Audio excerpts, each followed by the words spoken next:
the fact that because we're of a different government, that our king actually cares about us. You know, if you look at, again, like he say, we don't like relating to him. A Do lot of them, Biden care about y'all? Do Biden care about I y'all? wasn't even gonna go there. Did Trump care about y'all? Was he personally at They your don't say door he- worried about your needs? Oh, Nope. okay. I wasn't even gonna go there. But there have been, like, if you look at our government and how I mean, our government is set up it's a capitalism, it's set up to capitalize off of people. And even if you look at like Operation Northwoods, where the government really wanted to kill some of its own US citizens in order to start a war, I believe, in Cuba, to spark a war in Cuba, yeah.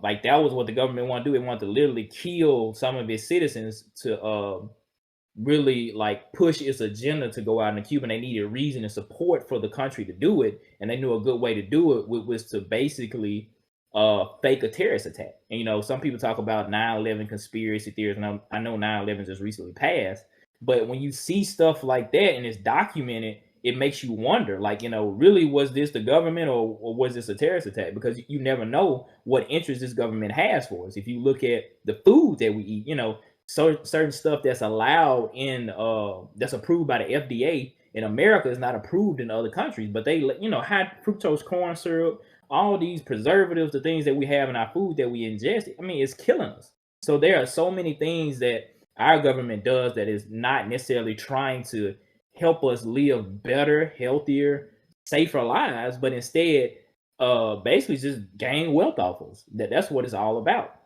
When it comes to the kingdom, the Father is all about investing in us. That's what the Father is looking at. He wants us to be, you know, if you look at the fruit of the Spirit, I'm gonna get those up. And you can, let me see. Oh, you want me to chime in while you find it? Yeah. Yeah. But yeah, like, you know, this whole thing with, oh, go ahead. My bad. Galatians 5:22-23. But the fruit of the Spirit, it says fruit because it's not fruits, it's singular.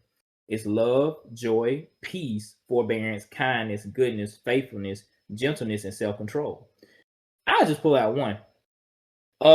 Self-control. Like, the world doesn't want you to have self-control, but the Father does. So he gives us the Holy Spirit. He gives us a way to live that produces self-control, that gives us dominion over our own bodies. And with that, there is no addiction to drugs, sex, alcohol, or anything like that, because now we have the mind of Messiah. And just as Yeshua did, Yeshua made his body subject to who he was. Sheol talked about disciplining his body as a runner who was preparing for a race.